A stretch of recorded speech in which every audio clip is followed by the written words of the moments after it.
Huh. So that's what the giant talking cat did. Okay. Okay. Make your move, Mr. Walland. How are you going to corrupt the Russian society now? Black cats are weird. Oh, hello. How are you? Don't mind them. They're just people. Yeah, so they say. So they say.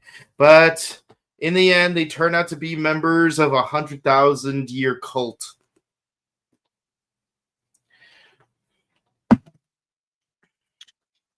Ah, oh boy. Yeah. I stick to my comments and I say it again. This year has just been the year of Ichigo. Wholeheartedly, and the references or the homages just keep on coming. Oh, are we doing the obligatory Mr. Ambassador Hell reference here?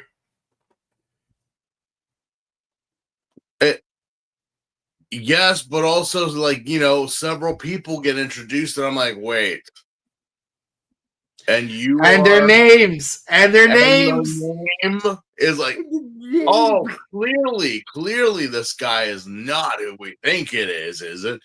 No, even though technically they both have the same job.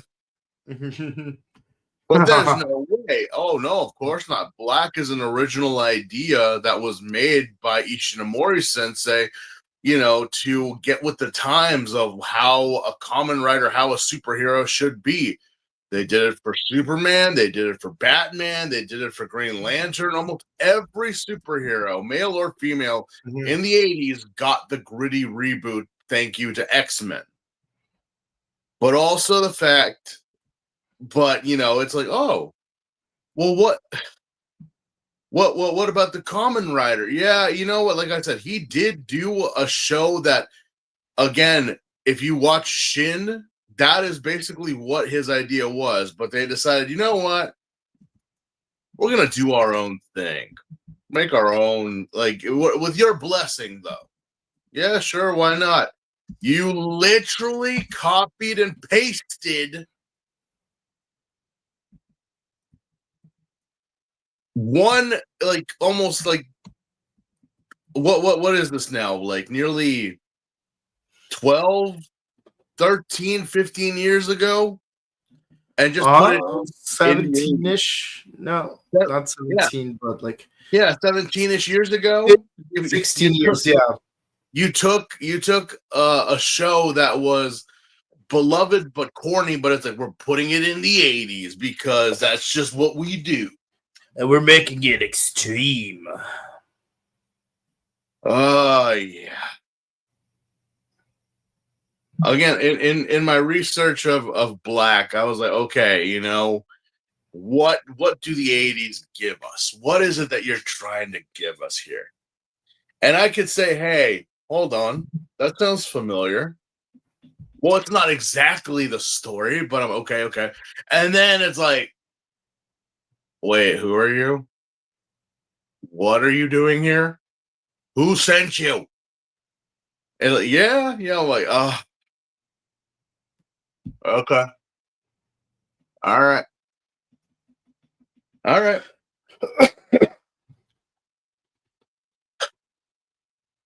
It's raining outside. Yes, it is. Time to put on the lo-fi music and get some Zen vibes. Yes.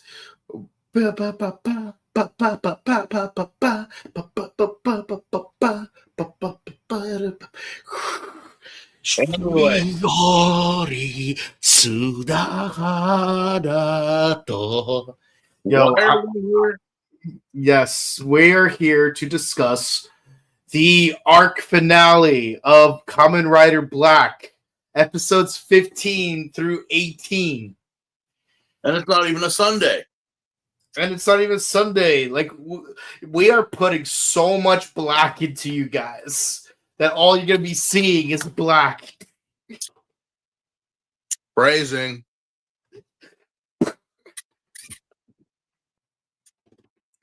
I think some of the lady viewers, which there are some of you, might get a little excited. Because we have a handsome stranger show up in the second episode. Or even some of the boys. I don't know. The times we live in be strange. Yeah. Anyway. Yes. As Willie Nelson would say, the times they are changing. Or is it Bob Dylan? I can't tell the two apart sometimes. Yeah. Anyway, let's see. Well.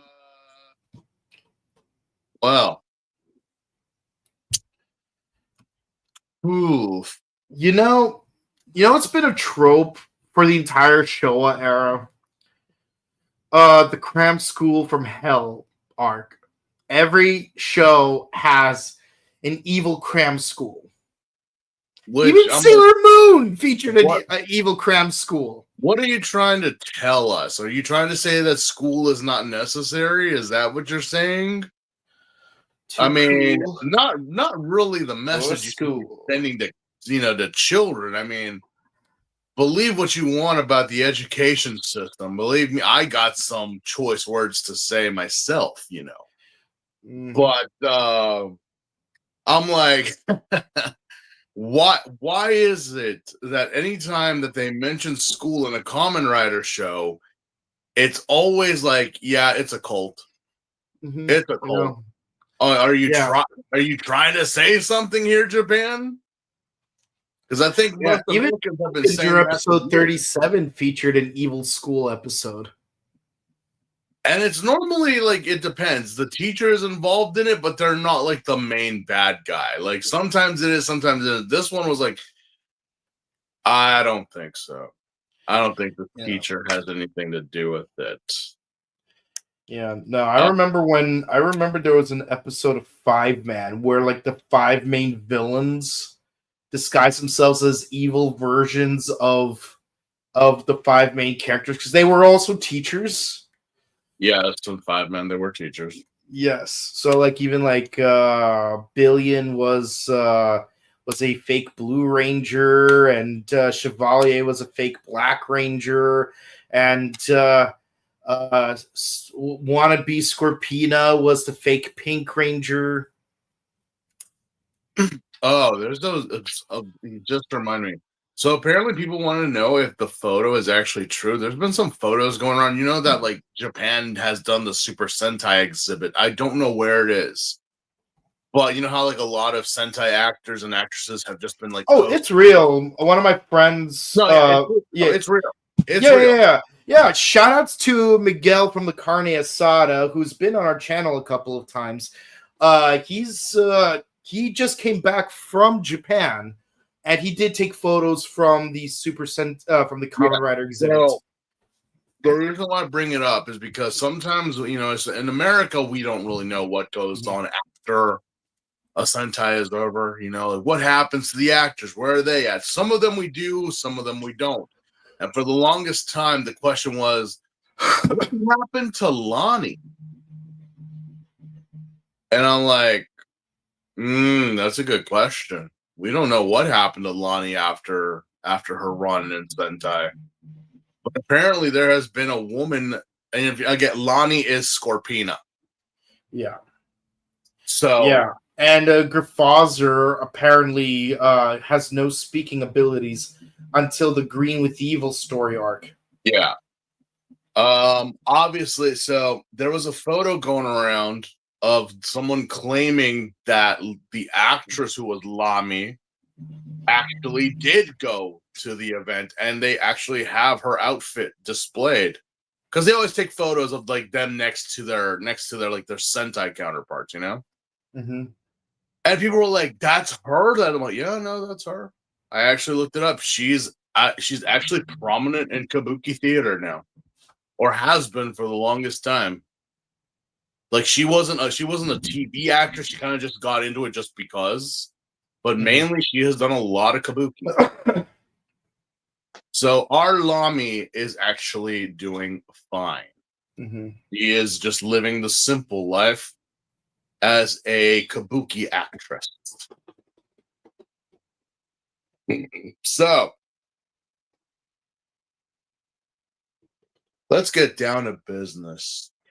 To Yeah. defeat Gorgom. I, Did they send us Dax when I asked for Kotaro? I am quite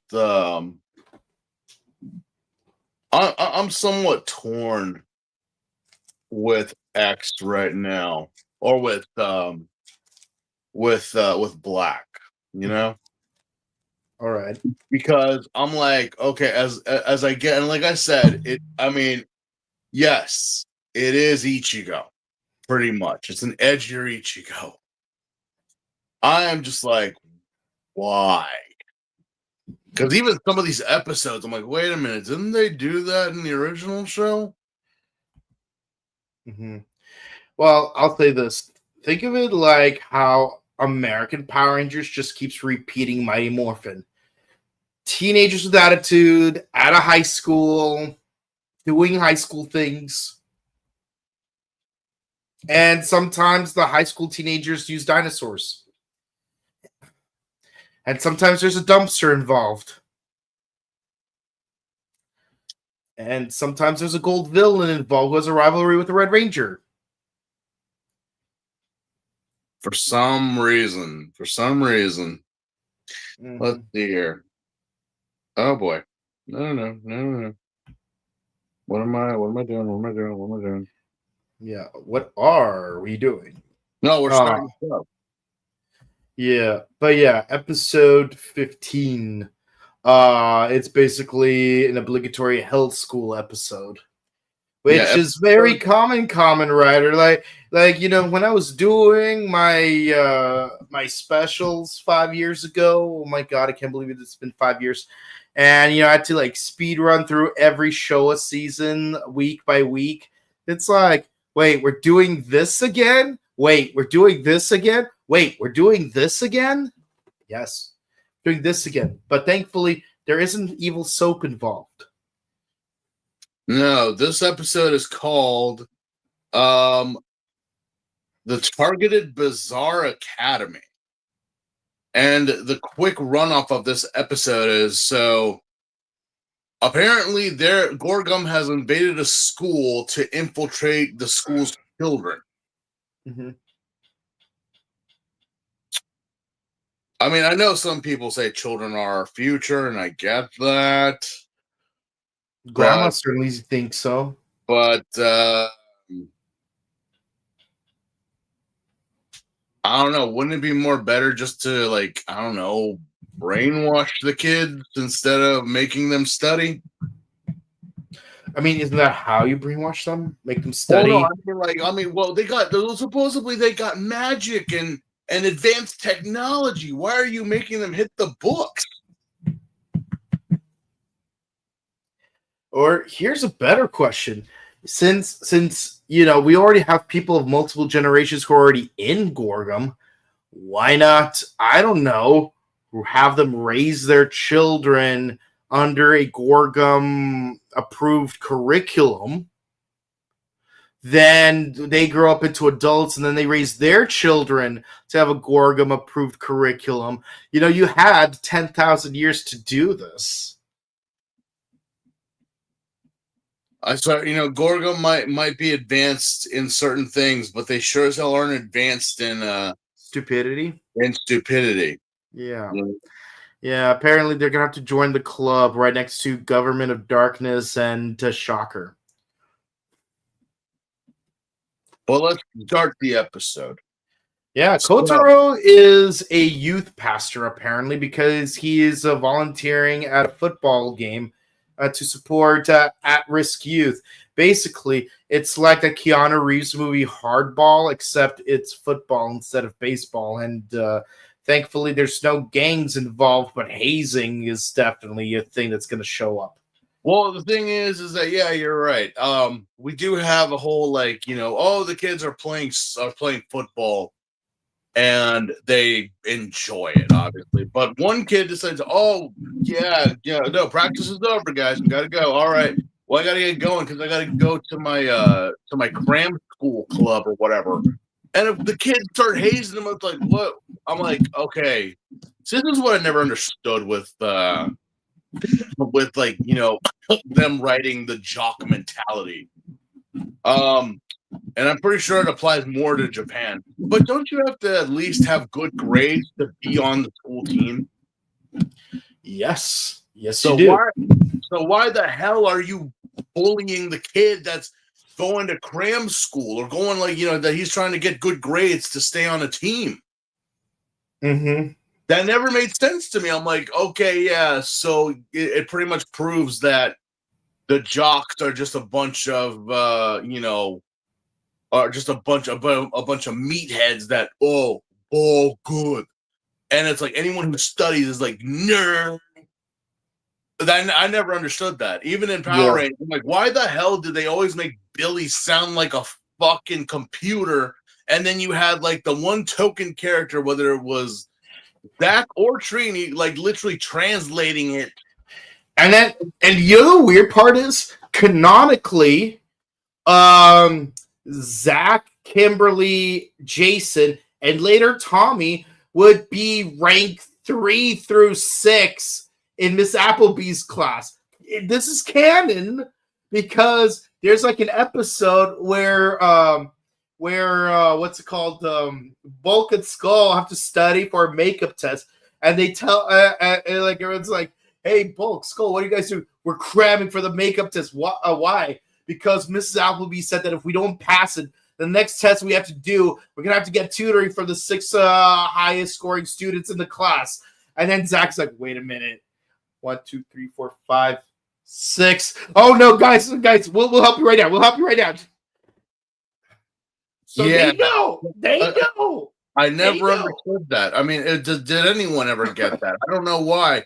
I don't know why they always looked at the nerds, the geeks, as they were like, "Oh, well, look at this buzzkill." Look, I'm like, I mean, you got to have good grades to stay on a team. You got to have, I mean, Jason straight up teaches classes. Ernie's.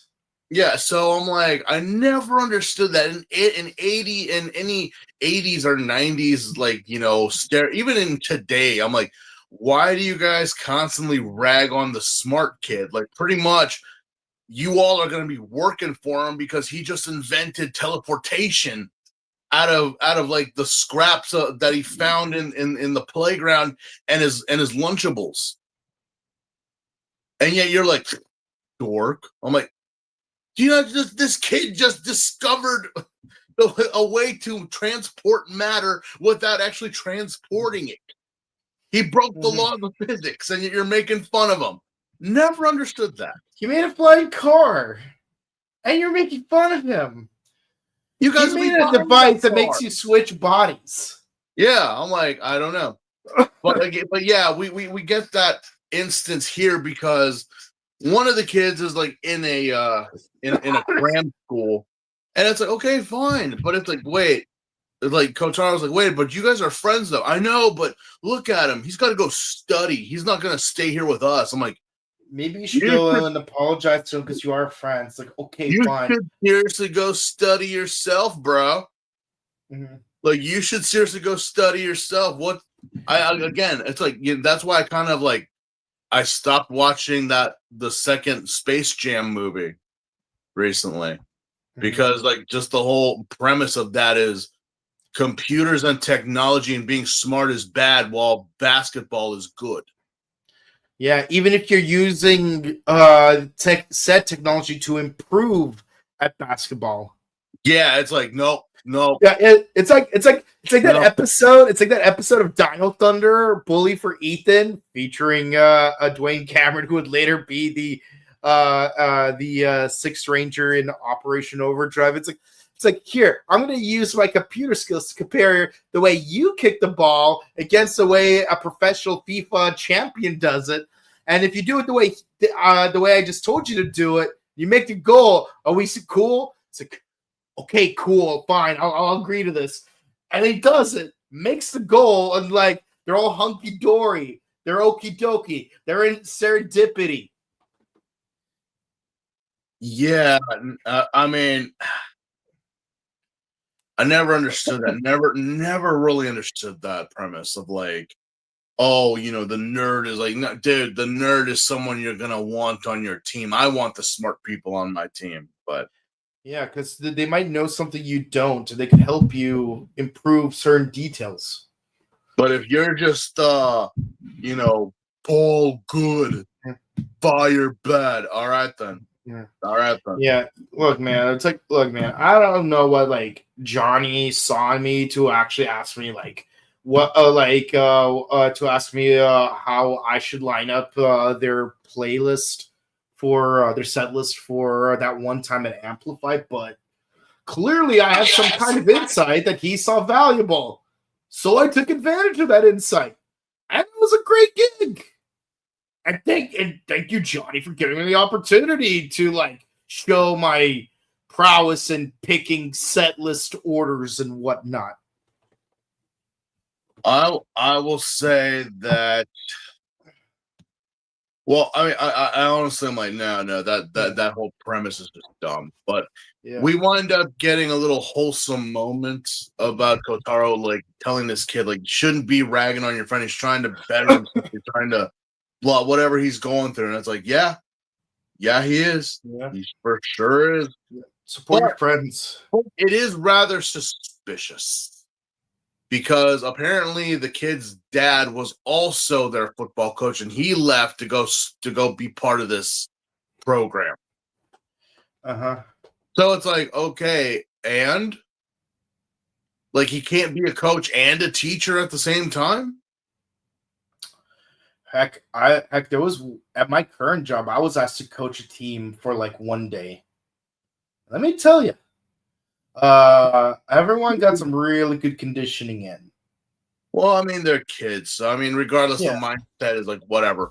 But we do find out because of this kid snooping, and I think he's just jealous. He wants his friend back. He wants, hang out with his buddy. Mm-hmm. Because isn't that how it always is? Like they make Yeah. fun just because, yeah, you're jealous that your buddy is smarter than you, and you're just don't feel bad, man. Don't feel bad.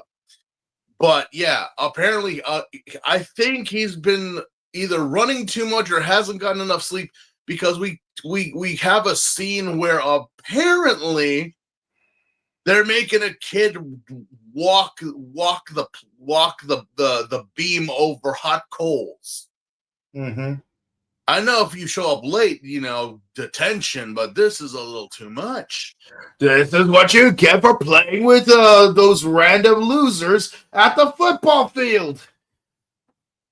I mean, This was literally an episode of The Office. They're like, apparently Jim used to have a friend who's like, they're like, Jim was placed into the blue group while the friend was in the green group, and apparently the blue group was the advanced reading group.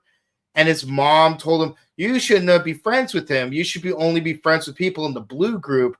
So he told his friend, we shouldn't be friends anymore because you're dumb.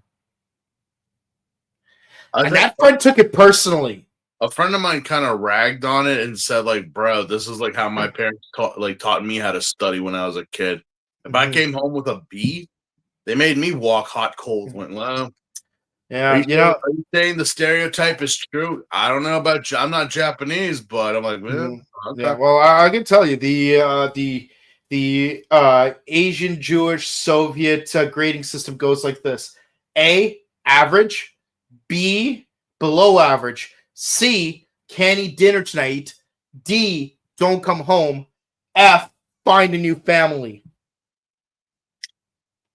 But kind of makes you ask the question: Did we just see what we just saw? Really? Mm-hmm. Or is this some type of Genjutsu? I don't think so. What's going on? And it's like it's the teacher, isn't it? It has to be the teacher. It's got to be the teacher. No, it's not the teacher. It's not. In this case, it's not.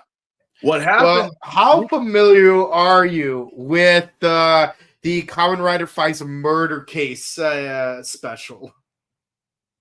In that case, I was the teacher. But no. I can't believe I'm saying this. It's a rejected Ninja Turtles stand-in. Yeah, I'm not kidding you. We panned to the left, and the class pet is glowing eyes, and it's a turtle. Am I turtle enough for the Turtle Club? Turtle. It's the long lost Ninja Turtle brother. Yes. Who could forget Brunelleschi? The jealous one. You know, he could never paint so good. No, but he could build domes like no one else could. Yeah. So yeah, because the kid does see this mutant in a half shell, just like, you know, like what does a turtle have to do with cram school? And then we cut to Gorgum and their plans. It's like children are just naturally evil. They are they? Disruptive delinquents? These kids are going to school and going to cram school. They're like, if anything, they have minimal hormonal control, but like beyond that, there's like it's that BS of, like I always say, I'm like, you know, when they said they wanted teenagers with attitudes, what did you mean by that? No, legitimately, what did you mean by that? I want to know. Because again, when I think of attitude, I'm thinking like extreme, or like, you know, like the whole like speak to the hand, don't like blah blah. Like, no, you mean good attitude? You mean great attitudes? I'm helping out for charity and saving the rainforest. Yeah, you got to really define attitude here. Like, Geldum, what are you guys defining as like disruptive, violent, corrupt children? Because I sure as hell am not seeing it here. Prone to peer pressure, maybe? I have not a clue, but apparently the turtle is the one who's involved and behind this little scheme. I'm like, it couldn't have been a hamster. You couldn't have made a hamster mutant. I mean, we've had a lot of other mutants. Why not a hamster? But a turtle? Oh, the references are coming in groves. I promise you there's a lot of references here. But of course, no one believes the kid when he says that he saw his best friend walk the fiery coals. Because as we all know, monsters and fiery coals don't exist in this world. Yeah. So Kotar ends up getting captured by a football net of all things. You know, you can jump high buildings, you could tear through cars. You could even punch through several layers of bedrock. But a simple football net, that's your weakness. A simple net is what stops the Kamen Rider. I mean, it's the same thing with fairies from Fairly Odd Parents. They have universe-bending powers, but they succumb to a simple butterfly net. I am just like, well, okay, well, then, you know, if it stops most superheroes, then fine. I'll have to invest in nets. But yeah, we wind up finding out that, okay, yeah, no one believes the kid. No one believes him, obviously. And Kotaro is the same way, because they go back and they're like, but I saw it. I saw that they were trying to, like, you know, humiliate him and burn him. And everyone's looking at him like, what are you talking about? A monster came out and grabbed my mommy. Now you know, dear, there's no such thing as monsters. A little late on that one. Yeah. But it's like, wait, for real? Yeah, absolutely. Absolutely. So yeah, kid, I think you're just like hallucinating. You might be jealous. I mean, if you want to join our class that badly, you can.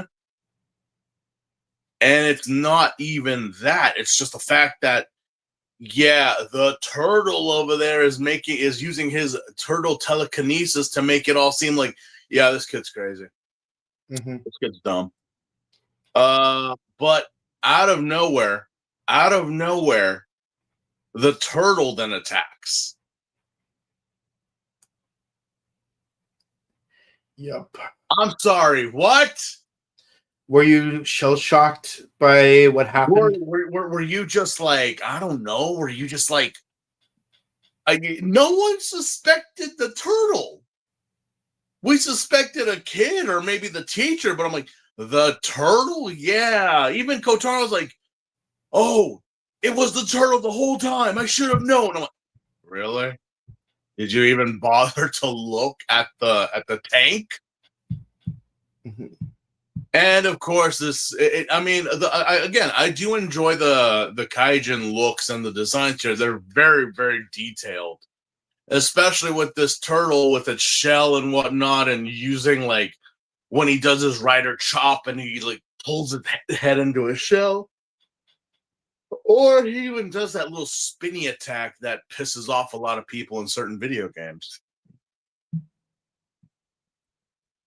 You know, like I hate it when the turtle spins its shell, man. Hate it. Oh man, freaking Memory of Heroes. That's such a cheap move. Mm-hmm.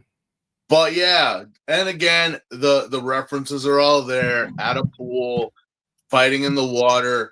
Apparently, the turtle can fly. Let me guess, by spinning. Guys, I know. Well, yeah, obviously, I think it was a year or two before this. I know the last Gamera movie had finally done its thing, even though it was a clip show. God, that had to have sucked. And I'm like, no, but they were still throwing in the Gamera references, spinning, the elbow claws and everything, and I'm like, yeah, this is a total Gamera. If he starts spitting fire, then I know we're really. But then again, I'm like, at this point, Daiei Studios had already gone bankrupt, so I don't think any repercussions would have come out of it. Yeah.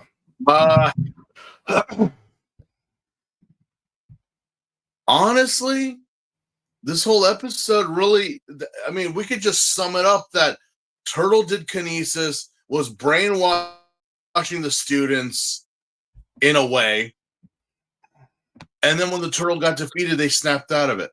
Mm-hmm. Even the adult, the teacher, the dad of the kid they were bullying, went back to being a football coach. Mm-hmm. So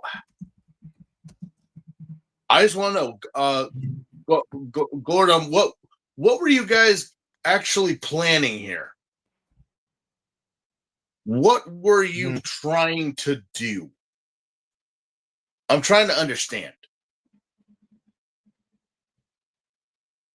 Like, I know we're trying to corrupt the youth and everything, but what exactly were we trying to do? Because it just seems like school's bad, school's boring, don't study.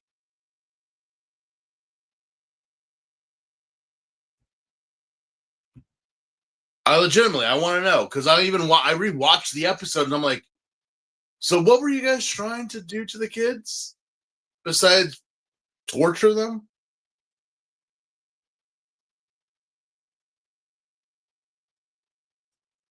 Okay.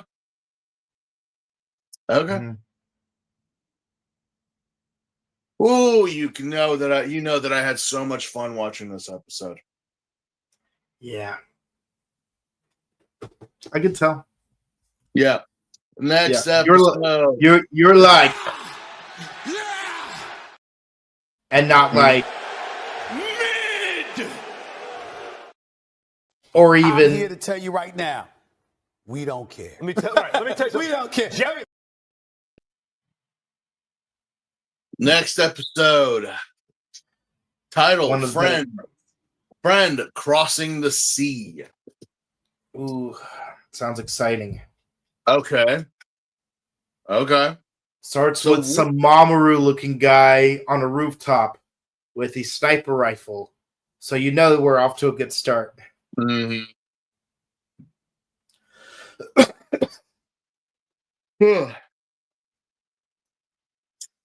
Let's see. So apparently, Golgum wants to, I guess, infiltrate the power company or some type of new form of energy for Japan Mm-hmm. using an earwig. Those things are nasty. Yeah, they are nasty, very nasty. Very nasty creatures. Because we see that they summon the earwig to, I guess, power up some generators, but they also have scientists there. But these scientists are not actually there willingly. They've been held by the organization to observe or something. I'm like, so wait. There's turbines. There's a generator. Are we trying to control the energy consumption of Japan? Or are we trying to what are we doing? What is this? What's going on? What's the game plan? Yeah, what is it? In all honesty. Yeah, I guess they kind of put two and two together. If we control the energy, then no one can stop us because what will they use to fight against us? Oh, jeez. I don't know. Knives, guns, Fire. fire. Fire's still a thing. I mean, they do. I mean, obviously missiles and whatnot, but they do have tanks. They do have a bunch of stuff that doesn't really need electricity. Obviously, I don't think they could launch the nukes, but there's still some resistance. Yeah, there are plenty of nuclear options. Yeah, No pun intended. there's still many options out there. Mm-hmm. Yeah. The gist of this episode again is a mysterious man shows up. We don't know who he is, but he just shows up. He's acting very sneaky, very crafty. Mm-hmm. And Kotaro doesn't really trust him. For some reason, they just bump into each other. They just cross paths, right? Yeah. It's like, who are you? I'm no one to be trifled with. There's really no reason. But apparently this guy is also talking to like one of the scientists who didn't get captured. Because apparently he has created some new conduction material. Super mega ultra quartz. Yeah, so what does this stuff do? Pretty much it's a conductor. There's a simple explanation for that. It's a conductor pretty much, but it's like again, people, that this is like I know solar power and whatnot. Yeah, we still use turbines and stuff, and the thing is you do have to keep maintenance on those things and to change them out, not very regularly, but their conductors are necessary, copper being one of them. Mm-hmm. So they do need it. So imagine that a scientist had created a new conductor that actually lasts 5 to 10 times longer than copper does, or by most precious metals. That's a big deal. It's a very big deal. And it could also generate its own power source. Did you technically create cold fusion? Mm-hmm. Not quite. It could be. They do mention that it could actually be a thing if they did more research. So why the hell do these three wise guys want it? So that humans don't have it. Yeah, pretty much. It's like, oh, you made something? We're gonna take it from you. Yeah, we're gonna take it from you. It's like checkmate for king. It's like his job is like anytime someone invents something that advances humanity as a species, he has to be the one to like destroy them. Yeah. It just has to. It just has to. Mm-hmm. Like that. Cold laser's the thing. Well, time to die. Whoosh. But it's like, yeah, so our mysterious man is like with the scientist, and Kotaro finds out about this stuff. I don't know how he finds out about it. Mm-hmm. I think the Japanese newspapers mention something, but it's like, how do you guys know that? This is supposed to be top secret. I know, right? It's top secret, but you're putting it in the newspaper. You're literally advertising it to the entire nation. So, hey guys, there's this super secret project, but don't tell nobody, okay? Don't tell nobody. Burn this newspaper once you're done. What? And it's like, yeah, so because again, the earwig does attack the scientist, but again, Kotaro gets involved. But then this mysterious guy gets involved too. But it's like, wait, so, and of course, Kotaro being the smart guy that he is, kind of puts two and two that maybe this guy could be working for the bad guys. Are we talking about the earwig or the guy over here with the mop on his head? Yes. Yes. Smart ass. Apparently, they thwarted the earwig, but the scientist got hurt. And Kotaro obviously is like, no, like we gotta pretend like that. And of course, yeah. So who the hell are you, random mop-haired guy?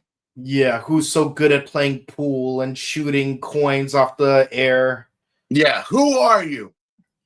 My name is. Hold on. I got this. Hold on. I got this. Hold on. Okay. My name is Ryusuke Taki. Wait, Taki? Why does that name feel familiar? What? Excuse me, what? Ryusuke Taki. Your name is what? Are you related to Sonny Chiba? Oh, no, you're not. You're too young. Taki? And you work for Interpol.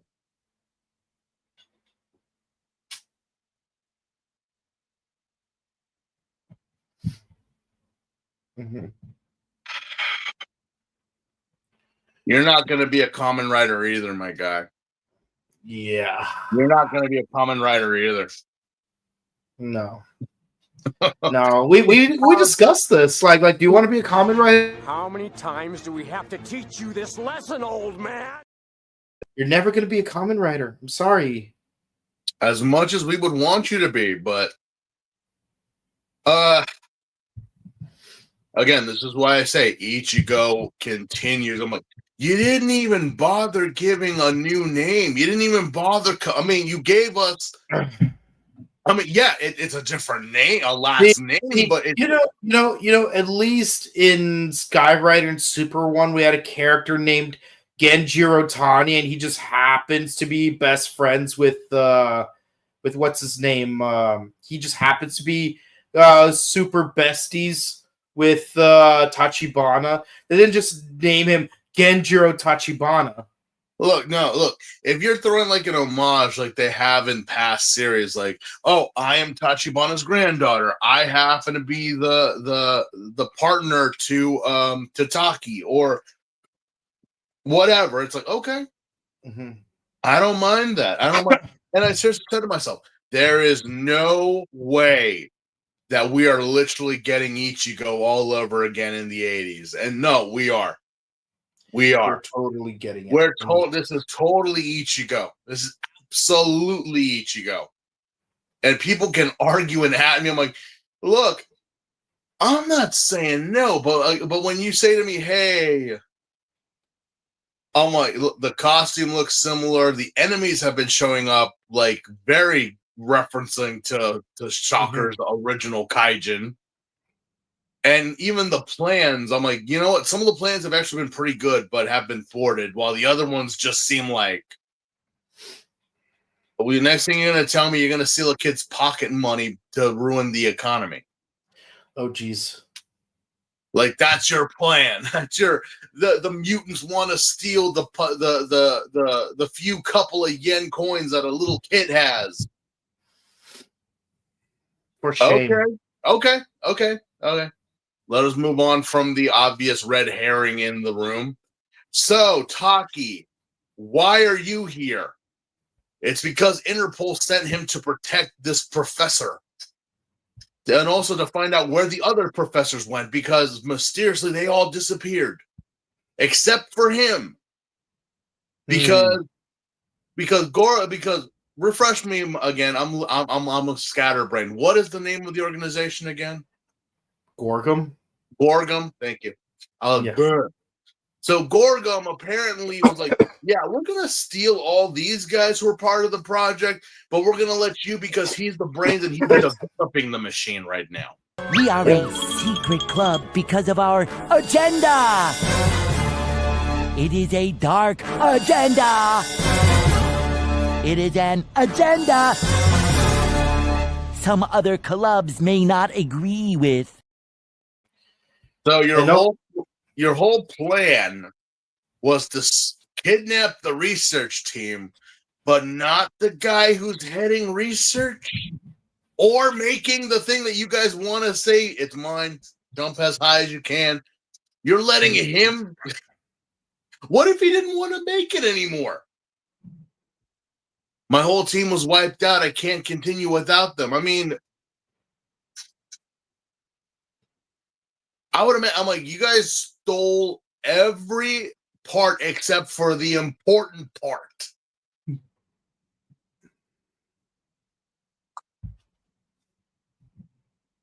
I'm just trying not to laugh right now.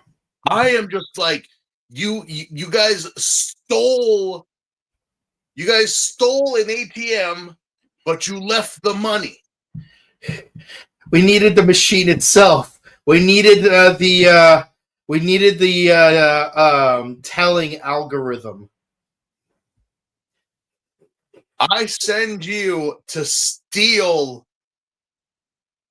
everything, but the most important thing was this, and you didn't.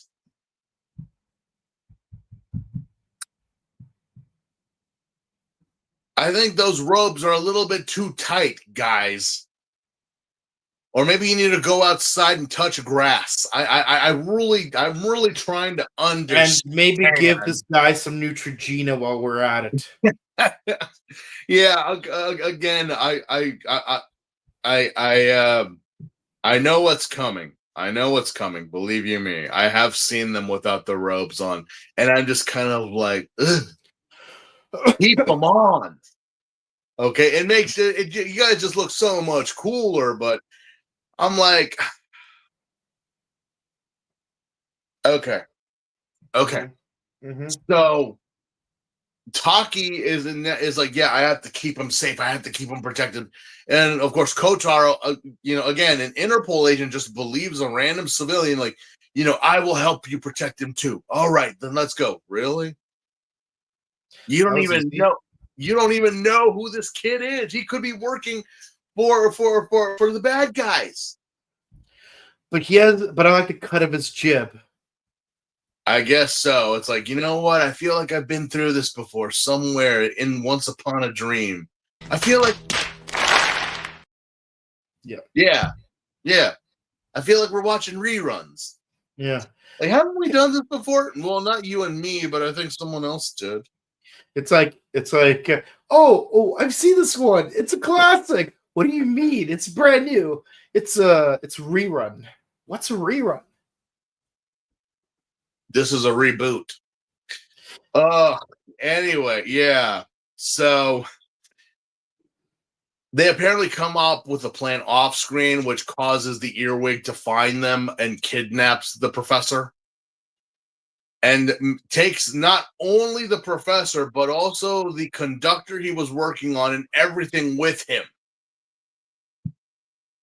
How you were able to do that, I'm not sure.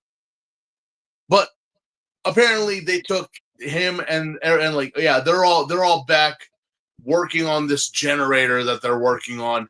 And we're like, oh no, they finally got the conductor. They finally have the one important part that they needed for this plan to supposedly work. What's going to happen? The machine breaks. How convenient. What do you mean the machine broke? It's supposed to be perfect. It's supposed to be. Well, it was working, and now it's not. What do you mean? Just hit it or smack it around a bit. No, it's actually broken. Well, why is it broken? Because I put a square peg in a round hole.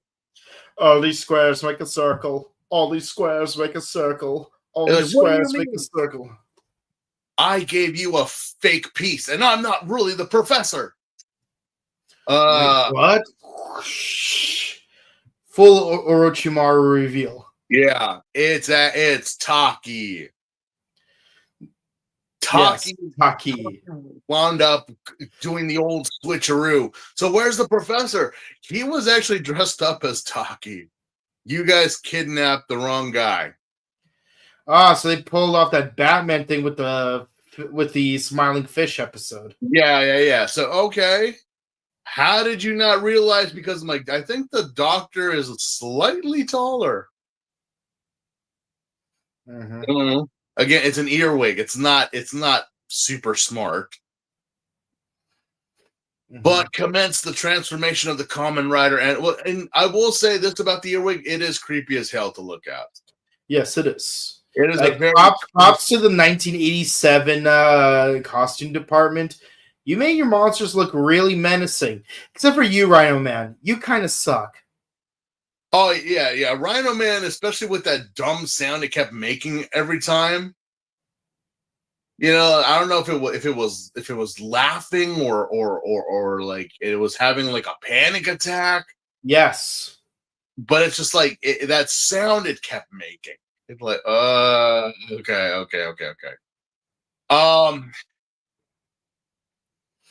Yeah, well, not much happens other than the fact that I guess Taki does see our boy transform into the Kamen Rider, and he finally realizes, like, so wait, you're one of them? No, but you know, I'm no, fighting. I am me. I am.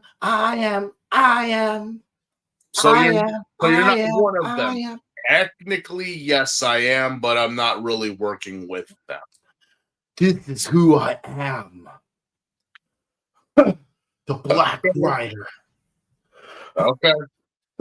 So, just a simple transformation into the Kamen Rider, a rider chop, and then a kick to the earwig. I guess blows up the facility and all the work that the guys had done. They rescued all the scientists. And I guess everything's okay. Alrighty then.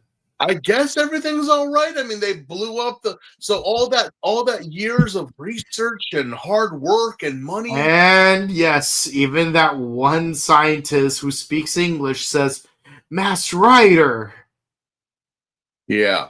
I know you guys are going to ask us to reference that. So we just referenced it. Yes, this will eventually be called back in Kamen Rider W with that helicopter scene.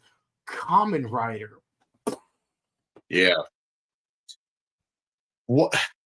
So I guess that's it. Because the only thing we get finally is like, you know, you do the handshake. He goes to the airport. Like, it's like, you know, you got friends. Don't worry about it. I'll be here. But then it says, yes, Taki gets back on a plane to go back to America to Interpol, and I'm like, so you're not staying?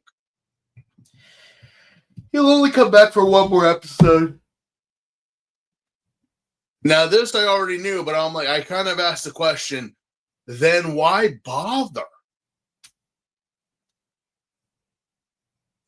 Why bother? I mean, you know what's really interesting is that in Black RX, he has a whole team of civilians helping him out. You got that underground spring princess. You got Joe the Haze. You got Kotaro's girlfriend. Yes, he finally gets a girlfriend next season, and she actually knows karate, which apparently is just the bare minimum you need to be part of the 4 awesome rebels who fight against the Crisis Empire. But yeah, no, you'd think Taki would join up, but he doesn't. And yeah, you could even say, oh, well, yeah, that's a callback to the original Kamen Rider, because you know, we had Mari, Yuri, and Taki, but the thing is, again, why can't we just have that here? Why can't Nobuhiko's sister and girlfriend also learn to fight so they could help out? You know, in a world full of Emmys, be a Mari. Yeah, no. My whole thing is that okay? So we have a new character. He'll be here. He'll be helping out. I guess. You know, Kotaro and being maybe an ally. Maybe he'll gather information. Maybe we can find out who is actually part of Gorgum, and kind of figure a way to maybe take them out more intelligently than just the monster of the week gimmick. No, he leaves. He goes back. We don't know what happened to the scientists or their work afterwards. It's just like again the goodbye of Hongo and Ichimonji, simple handshake and like, all right, we'll see you next time. Or even as recent with our boy Date leaving Goto and taking up the mantle as birth. It's like, no, we know he's coming back, but it's like, yeah, this Taki only shows up one more time. Why even bother giving us a legacy character or a legacy reference if you're not going to do anything? Again, like with Sky Rider and Super One, we had Tobei Genjiro, who was there for the entire season. Yeah, he's a reference to Tachibana, who at that point is no longer on the show. But at least he's like, oh yeah, no, Tachibana and I were best friends. That's why I have my own motor club. And you, Hiroshi, I'm going to help you out fighting Neo Shocker. And then later on he comes back, it's like, hey, dude, astronaut guy, I'm going to help you fight that space cult. Oh, and by the way, I grew a mustache since last time. But don't worry, in half a season later, I'll shave it back off. I mean, it's fine. I'm not saying no. I'm not saying it's a bad thing, but I'm like, yeah, I mean, I know it's like we don't want a rehash of Ichigo, but this could have been hell. You could have maybe the scientists that he saved, maybe they could have developed or taken something from Kotaro, and maybe they could have made him a Kamen Rider. Give us the first ever human-made Kamen Rider, not a mutant one. Because even though they do mention that he's a cyborg, and I'm like, no, he's not. Kotaro's not a cyborg.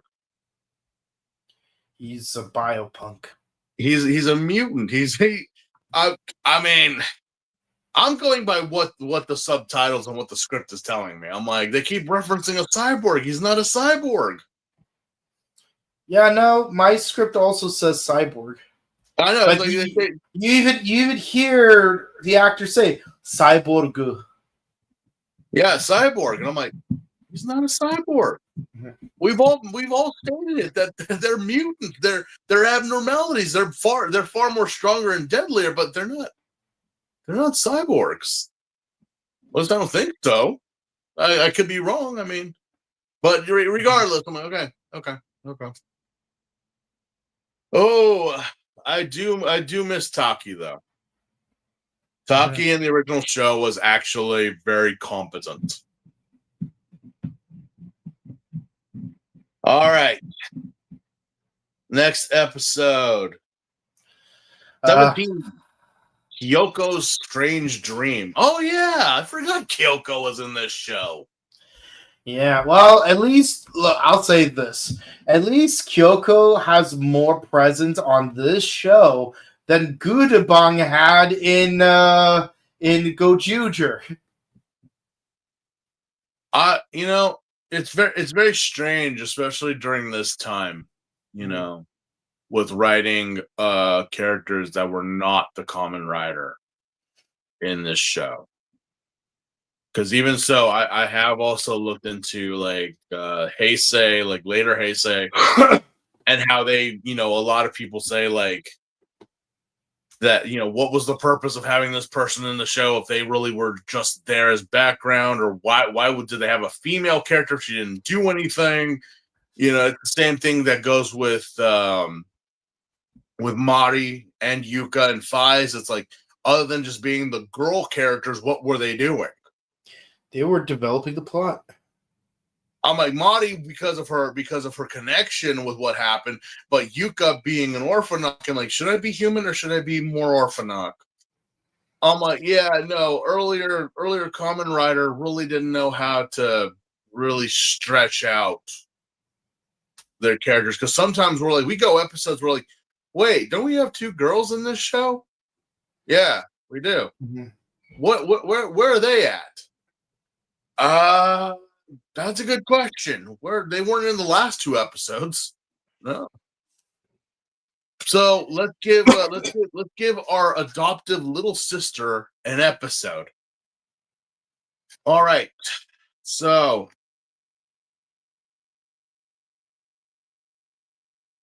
your mission: Should you choose to accept, save the big brother. I'm on it. Hold on. I have it right here. This episode is about dreams. Zetsumero. Henshin. Good morning. Impact. Yeah. Yeah. Well, whoever said that the world of dreams was just relegated to one Kamen Rider? Yeah. So, yeah, and 5 points to anyone if you get that reference. Mm-hmm. So apparently our dear baby sister Kyoko has been having these weird, very, very weird dreams. She's What dreams? She's dreaming about her brother Nobu. Oh, she's dreaming of a white rider. She's yeah, it's a Billy Idol song. Mm-hmm.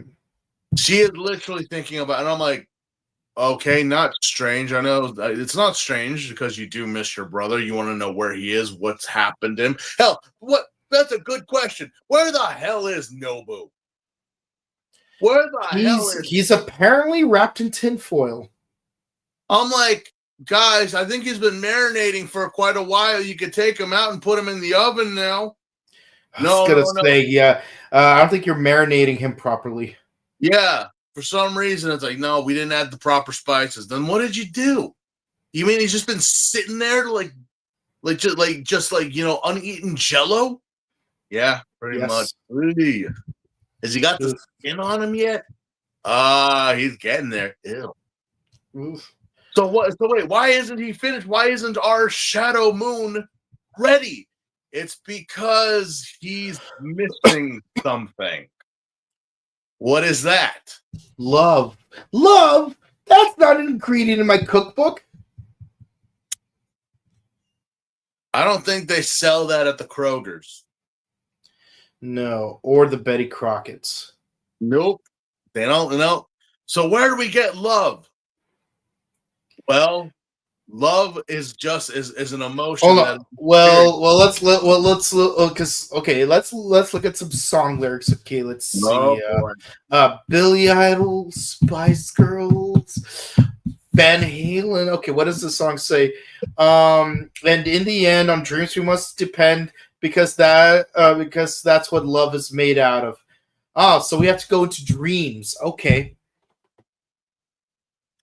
Baby, don't hurt me no more. Mm-hmm. Yeah. So apparently love comes from dreams. Yeah, well, I say that sweet dreams are made of this. Who am I to disagree? Travel the world in 7 seas. I don't know what dreams you guys are getting, but how do you package dreams? We get a Baku. No, not that Baku. No, not this Baku. Another Baku. The Baku. You mean a tapir? Yes. The noble tapir. One of my 3 least favorite animals. The noble tapir. Why? I don't know. Apparently some Japanese saw it and I guess had a bad dream and blamed it on the tapir. I don't know. I've tried to understand the myth and the legend of the Baku, and apparently it's like most popular thing was that I can understand. Apparently, some shaman or some temple monk. Because if you look at the description of the Baku, it's pretty much a chimera. It's pretty much like everything that God kind of threw in the bin, and it's like he kind of looked in the trash, and it's like, oh dear, what on earth is that? Yikes! Like, it's like when you open the Tupperware after the holidays, like, what the hell did we? Oh God! Mm-hmm. Oh God! Oh God! What was it? I think it was Aunt Helen's tuna casserole or something. Well, it Yikes. sure as hell ain't that anymore. Yeah. Because again, if the Baku has like the paws of a tiger, the body of a lion, like the head of an elephant, and the trunk, and like so many things. Like it's a literal mishmash of things, but apparently it resembles a tapir. And you can imagine that when finally Japan was opened its borders, you can probably imagine their shock when they found out that that a yokai, a Baku, actually exists in the world.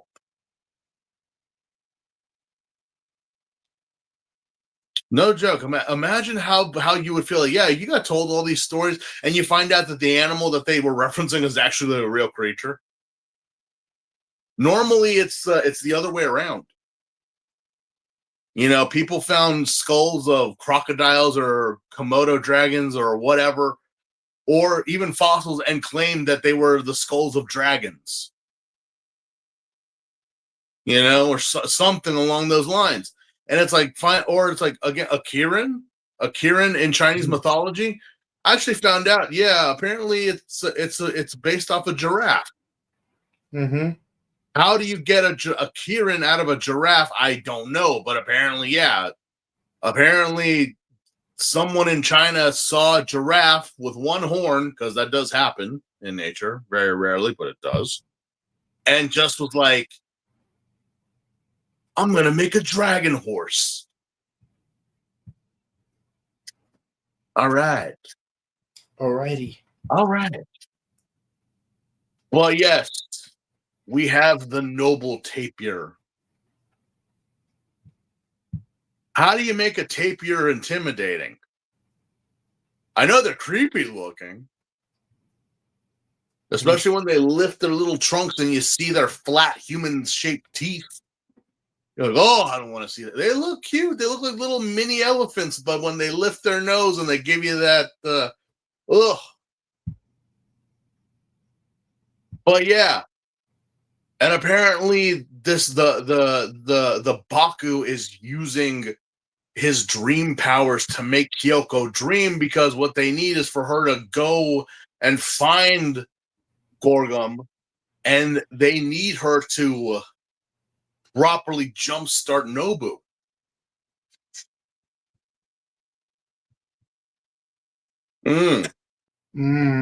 Well, Gorgum. We are a secret club because of our agenda. It is a dark agenda. It is an agenda some other clubs may not agree with. Legitimately, I asked the question, why don't you just kidnap her? It's not that hard. I mean, Shocker would send how many people into Tachibana Motor Club weekly? And how many times would Taki just slide right into Shocker's lair? I know. Like, or some tacos? Is it really that difficult to kidnap someone in this show? Apparently so. I guess so, because it's like, yeah, no, she has to come willingly to us. What? Excuse me, what? What's the difference if she comes to you willingly or not? You need her to jumpstart your boy. What's funny is prior to this episode, I was thinking to myself, you already know everyone's looking for Nobuhiko. Yes. So why not just get, and mind you, this is before I rewatched this episode. Like, this is me, like, literally, like, 7 minutes into episode 16, right?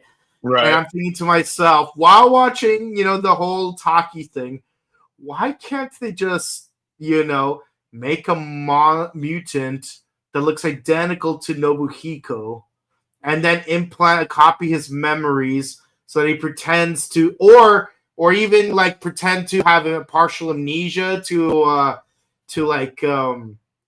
compensate for the gaps in said memories, to get everyone to lower their defenses, and then once everyone's defenses are low enough, it's like you do what you wanted to do with,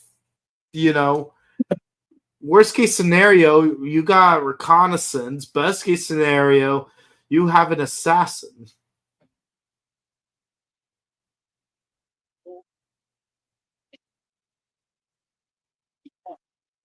That's hitting too close to the chameleon episode.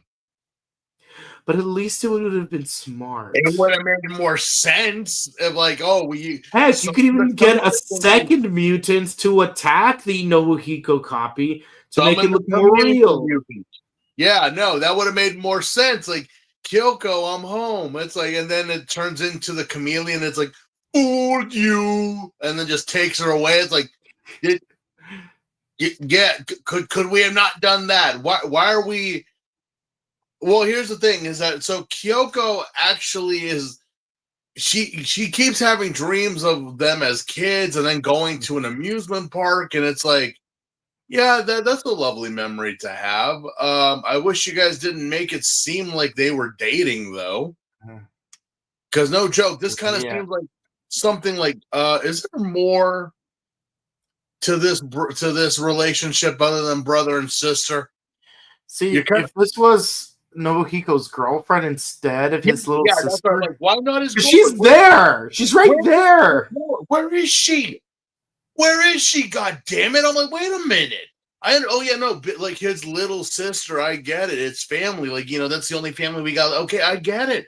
But the girlfriend is right there.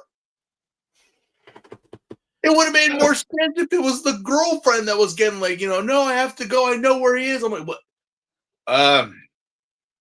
No, she's not affected. Not affected at all. Mm-hmm. Did you really love Nobu? Well, no, don't answer that.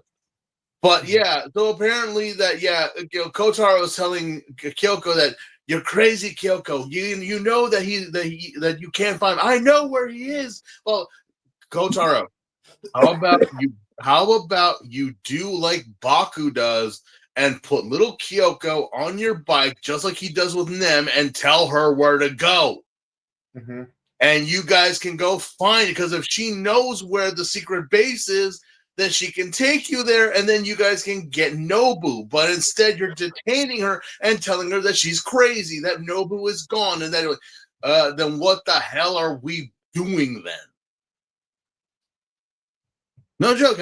Listen to the conversation that they have in this episode. It's not like, Nobu, your whole thing is to find your brother and to make sure he's safe. And yet, in here, you're telling Kyoko that he's gone. Kyoko, you can't do anything for him. Blah, blah. I'm like, then what the hell are you doing?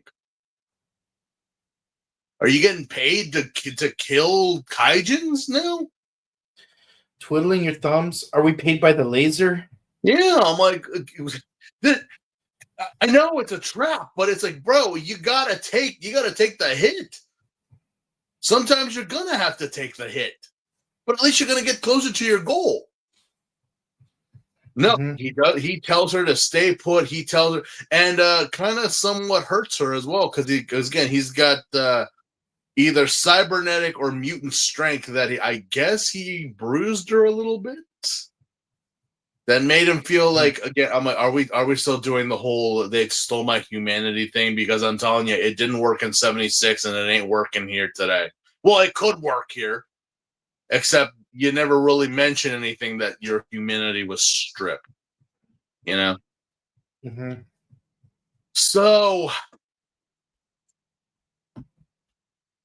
as always, Kyoko doesn't listen and she winds up leaving. She gets actually taken by the Baku at night and taken to the secret base. And I'm like, I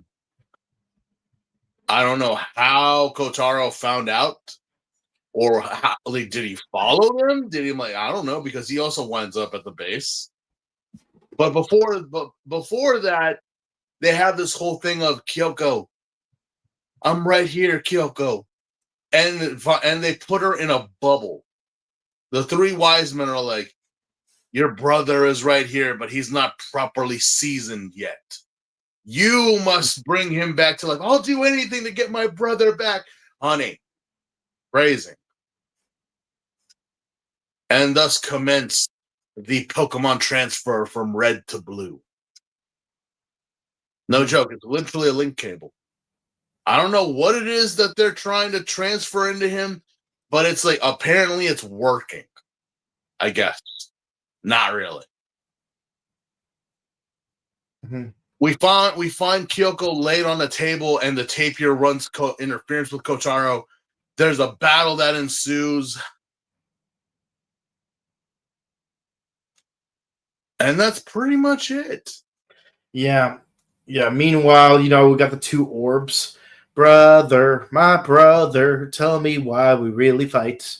Well, they're not really fighting, but I have no idea. Again, I have no clue what it is they're doing, in all honesty.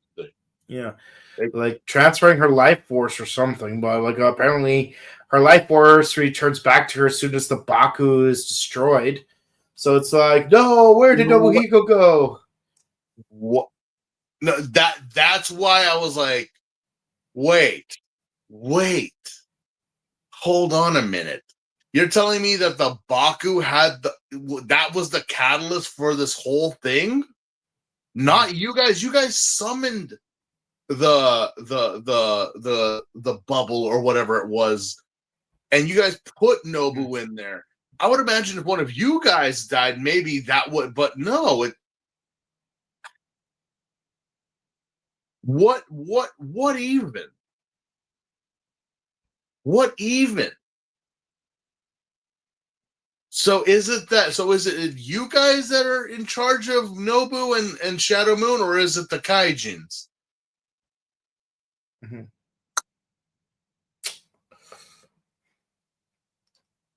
Because again, they just defeat him and then they leave. They go back and you didn't take Nobu with you? You guys just left? Yeah. He was right there. He was right there. Mm-hmm. Oh. When is it that the pacing of the show changes? Yeah. Because I'm hoping, I know what's coming, and depending, I'll give you my honest opinion, but I'm hoping that the writing team, even though people say it sucks, it's like, I'm hoping that they bring something better than what we're seeing here, because... Well, here we are at the turning point. There's so many chances. There was a chance to save Nobu, but they left without him. Yep. But here's where the plot thickens. Ugh. You ready for this? Go ahead. All right. Time for the big plot thickening. Episode 18. The Sword Saint. Belgenia. Okay. I was like, Virginia? No, Belgenia. This is it, isn't it? This is it, isn't it? This is it. This is it. So apparently this is where the writing team just changed. This is where everything just for better or for worse.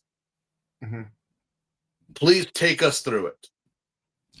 Alrighty. So, in this episode, we start off by taking down yet another Kaijin. Like, well, it's more of like a clip show, but doesn't really matter. Like, we see multiples of the same kaijin, so maybe Kotaro is just having a super special awesome day where he's killing like 16 kaijin like in a single week. It's like, oh, there's the Rhino Man, there's the Wasp guy, there's a Lizard guy. It's like, and yeah, no, the Century King is pissed. I thought Kotaro was the Century King. Well, here's the thing. There's a Century King before Kotaro and Nobuhiko become Century Kings.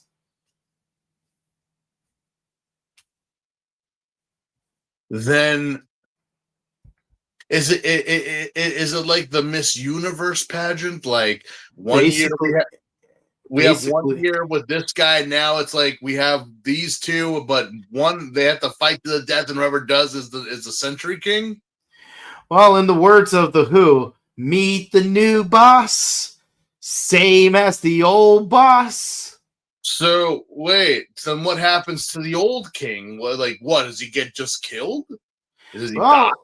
Well, in the Black Sun version, the new Century King, whether it's Kotaro or Nobuhiko, they have to actually eat the flesh of the previous. I did see a clip of that. I know. Wait. Yeah. No. Well, that's actually the original idea for the Kamen Rider. It was more insectoid. Yeah. You know what they say: you are what you eat. So, in order to be the Century King, you have to eat the Century King. It's kind of like the same thing that happened in Shin. Like Shin was more organic looking. And he actually did do those things. It's also like the Orphanok King. Mm-hmm. It's like, so, okay. So we already have had a king. Yes. So, is he old? Is he sick? Is he dying? Mm-hmm. Who is this Century King? The guy who presumably killed his twin brother 10,000 years ago and claimed the role.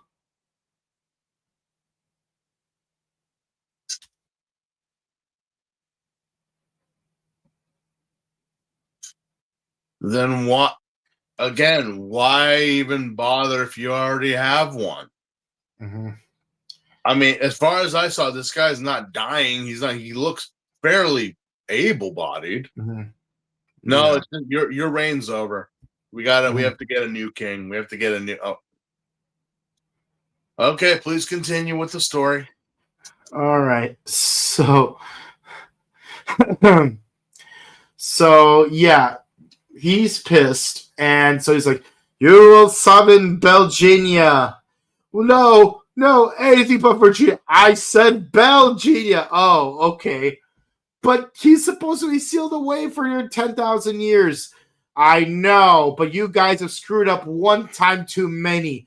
So much like Badora with Lammy, I need someone with some real set of hands and scaly armor and looks sexy for the camera. And that he does. So this guy was sealed away. Why? Because he got a little too pissed that while he was born during the solar eclipse that happened during his birth was 3,000 years too late or early. So he's technically not qualified. And you want to go through what these two are going through? Basically wants to put his hat in the ring. I've a pick me. Mm-hmm. Ugh. And yes, retroactively, his armor does look similar to Gary Oldman's from Dracula. But again, wait, but the Bram Stoker movie wouldn't come out for like another 5 years. Which is why I said retroactively. The foreshadowing. I was like, where have I seen that before? I'm like, well, wait, that's not possible. That movie didn't come out till way, way later. But who am I? Yeah, I mean, with the same retro action, JoJo's Bizarre Adventure Phantom Blood also began publication 1987, which features a guy named Jonathan with a British surfer accent who has to fight a vampire with the help of an archaeologist and a street hoodlum. Mm-mm-mm. Yeah. Yeah. Well, to be fair, Bram's the actual book Dracula came out in the 1880s, but yeah, Bram Stoker's Dracula and Phantom Blood are very similar. You know, kind of adding to the whole parallels between Johnny Young Bosch and Keanu Reeves. Right. Yeah.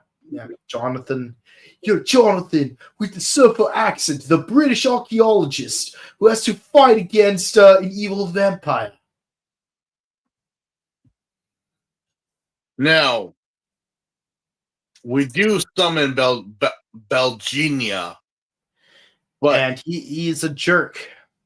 of course, look at how much guy liner he's got on.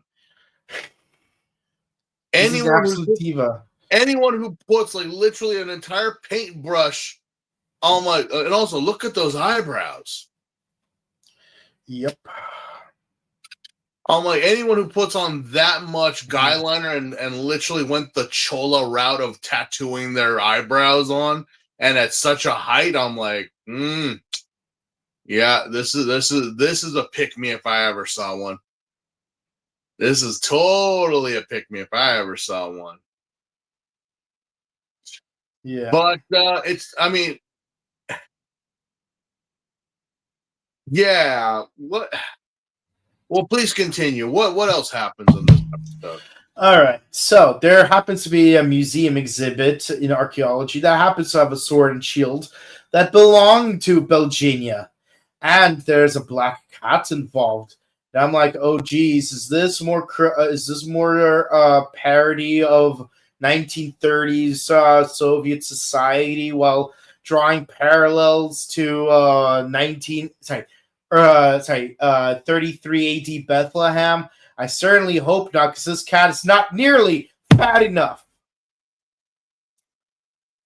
But yes, when Kotaro goes to investigate, yes, a giant anthropomorphic black cat does show up to well, let's just say raise some hairs. As long as he's not turning people into vampires with tusks, I don't think I mind. Yes, it's the perfect crime. But yeah, no. But then Belgenia shows up, and well, before he shows up, apparently the cat has like this flash ability that when you look into his eyes, it temporarily blinds you. So it's like, what's the matter? Cat caught your eyes? I swear, like I wish I could have some ramen while I'm watching this, but unfortunately, I'm a Nekojita. I have a cat's tongue. But this cat hasn't caught my tongue quite yet. But yeah, so basically he uses his multi-view ability, which he has like that thing. And it's like, oh yes, his weakness is his eyes. I'm like, wait a minute, didn't the turtle guy also have eyes as his weakness? Okay, is there any mutant from Gorgum who doesn't have their eyes as their weakness? Otherwise, we're just playing Metroid. It's like, oh, look at that. Kraid has 3 eyes. I don't know. Maybe shoot the 3rd eye. Yeah. But apparently, Belgenia gets his sword and shield back. Yeah. And of course, Belgenia shows up and uses the cat as a distraction. It's like, and as a, I would say human shield, but that's not quite what it is because he's not human. But yes, with the sword shield, Belgenia is complete. Oh boy. And again, this sword and shield. Well, I mean, obviously I'm like, yeah, that would totally be something used by someone like him. It's so you, honey. It really is. So, how familiar are you with Korag from Mystic Force? Barely. I know more about Wolf Kaiser than I knew Korag. Well, here's something that's going to look familiar to you with Korag specifically. So, he practically creams Kotaro. Like Kotaro gets knocked out. Like, he is down for the count. And Belginia's like, you know what? You fight without honor. Or rather, there's no honor in destroying you, so I'm just gonna let you ride off on your motorcycle. Yeah. Oh, he's one of those. Yeah. Yeah. So, Yeah. So Kotaro returns back to the coffee shop with a lot of injuries. And of course, the two girls who are barely in the show, may I remind you, they're like, "Oh, Kotaro, you're severely injured. What happened? What's wrong? Like, did you get into a fight? You need to move in with your auntie and your uncle in Bel Air." yeah. Meanwhile, the three sages are like, "Yo, let him live. I can kill him whenever I want. Then why can't you want to kill him 5 minutes ago?" Because I didn't want to. Yeah, why? Besides plot armor. Plot convenience. See, there's a time and place for everything. Because as you can see, they're too weak to be Century Kings. Clearly, you guys have gotten soft. I remember when I was born, there was also a solar eclipse. However, that solar eclipse, I was born 30,000 years too early, which makes no sense, to be honest. You have no right to be a Century King. Why are you rambling? Shut up. Okay. Oh, blah, blah, blah, your needs. Well, it's like, I think it's time you had a little vacation. Oh, that tickles. My turn. Basically, if you've seen Ivan Ooze, you know how this plays out. Yeah. I'm surprised he didn't even put him inside his snow globe. Welcome to Gorgum Grove. Yeah. Mm-hmm. Yeah. I mean, he looks cool. But of course, I was like, oh, I wonder if he's going to be the arrogant type or he's going to be the arrogant noble. Yes. And yeah, but it kind of, I mean, no joke. The tone of the show has gotten a little bit more lighter. Mm-hmm. You can just tell just by the visuals and how everything is. Like, hell, they're doing stuff in the daytime. Yeah, like some random guy attacking a random civilian with too much makeup on with Belginia's sword. Mm-hmm. I'm like, is that the guy who ends up stabbing Guy from Jetman? He's wearing the same outfit. That's not what happens, but no, I know. But I'm like that wouldn't happen for like another 3 years, 3 or 4 years. Yeah. I'm like, well, maybe, could be. Yeah. Meanwhile, but then when he drops the sword, a police officer grabs it. It's like, oh, so we're going with the Anubis route. What are you doing here and not in Egypt? Mm-hmm. Yeah. But yeah, so the police officer starts assaulting random people. It's like, kill the guy in the white jacket. Kill the guy in the white jacket. Kill the guy in the white jacket. Why? Just do it. Okay.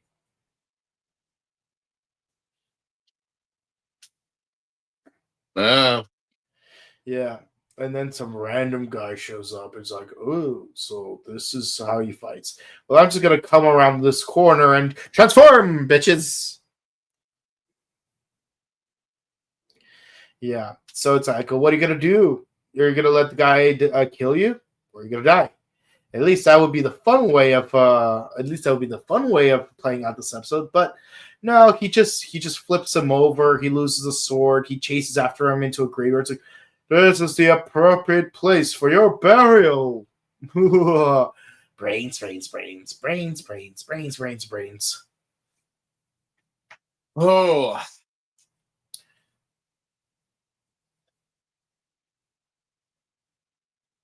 Mhm.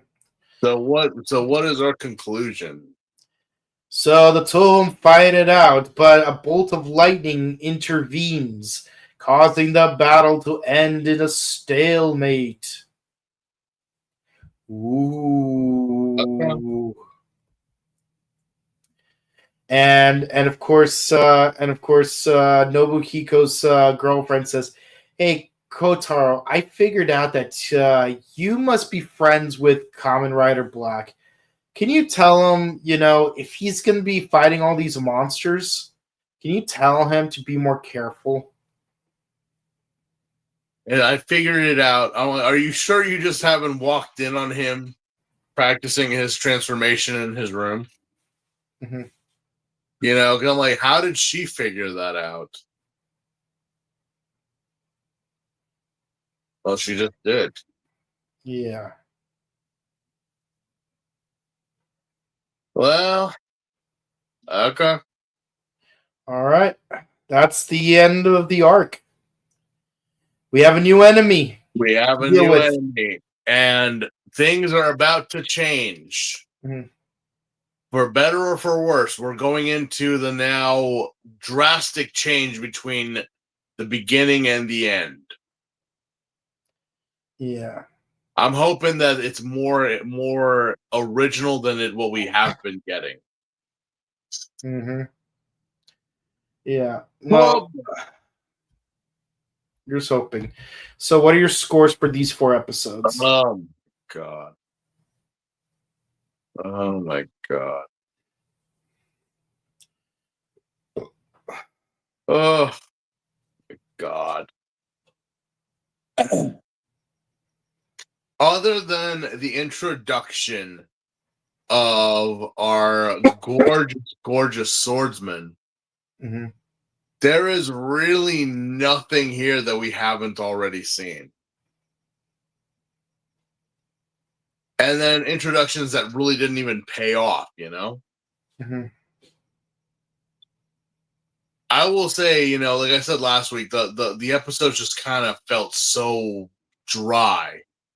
And it continued into that up until this final episode. Because we do notice a bit of pace, a bit of change, a little bit more in the episode of 18. So I will again leave these at a 6. Originally, I was gonna say 5, but because of oh God, I can't even say his name. Virginia. Other than that, Mm-hmm. now we have something, because again, the 3 wise men, really, what the hell are they doing other than just standing there? There's no interaction. We finally have someone that is interacting with the Kamen Rider that isn't a kaijin. So again, the 6 is the best I could do, because again, just because of Elgenia, now we have an actual active enemy that we must defeat. These episodes were just so boring. Mm-hmm. They were so repetitive and so boring. I'm like, oh man, can we just change it up a bit? Yeah. So I say, it's a 6. For me, I have to give episode 15 a 5 because like, keep in mind, coming from a position where like I originally did watch everything from Ichigo to Black in a straight line, seeing one a Cram School from Hell episode too many kind of like makes me sick of these. And some of them can be creative, just this one in particular really wasn't. Again, Sailor Moon did it better. Sailor Moon did it better. What does that say?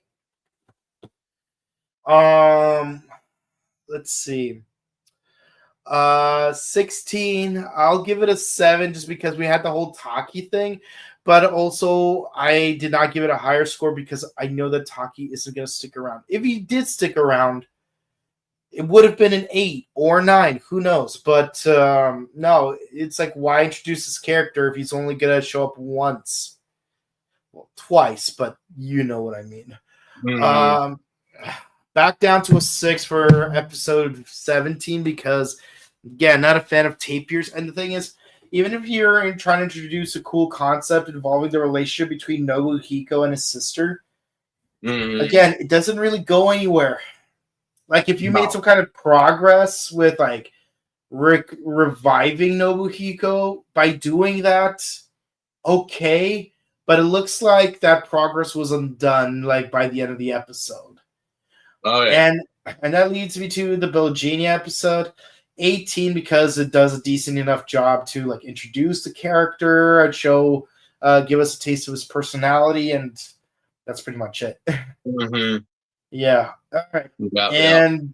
And so now that we're done with the arc, how would you rate the entire arc? I could just watch Ichigo again, and it's pretty much the same. Yeah. Yeah, I mean, like, some episodes are visually stunning. Oh, yeah. But it doesn't make up for the lack of, like, new or more creative writing. And again, some episodes come up with some interesting ideas. They just don't really advance anywhere. Or, like, there's too much stuff going on that you can't really appreciate the interesting things. Like the one with the painting episode. With the espers. Yeah. Uh-huh. Too much going on. With that, I'm probably going to give it a 6. And that's everything in total? Yeah. All right. How about you? No, again, everything, it all boils down to a 6. Everything was a 5 until, like, we got to the end. To the Bilgenia episode, yeah. Yeah, so it pretty much perked the interest. I'm like, wait. New character? All right. I'm biting. All right. But if it kept going the same way, I would have been a flat 5. Yeah. All right. Let's see how this play. Let's see how the comments play out. Finally, gonna get some good stuff. Petty, but good. All right, I'm holding you to that. Some people argue that this is where it all goes downhill. Really? Yeah, a lot of people online, and I'm not talking about American viewers, also Japanese, have debated that this is where it goes downhill. So I don't know. It's Joey Wheeler's cousin, Jesse Wheeler. It's Taki's cousin, Taki. It's fine. It's fine because Taki was possibly one of the better points of Kamen Rider. It's just that, again, why are you introducing a Taki-like character even with the same name and he's not in the show? He's only here for one and then one final episode towards, like, way later. Yeah. Oh my God. A clone of Nobuhiko. Why did I not think of that? No, yeah, again, we do have a chameleon mutant, but they just didn't use him in this episode. It would have made more sense if they had used that one to lure Kyoko into the plan instead of, like, I guess, bombarding her with, like, dreams that made no sense. Yeah. How does your brother not know where you guys are or what's going on? That's kind of a red flag right there, darling. How do you not know our favorite spot, our favorite ice cream, my name? I'm like, yeah, well, this is a dream, so I don't really know. Right. Yeah. How do the girls not figure out that Kotaro was black? That's a very good question. Especially in the first episode when he walked up. Yeah.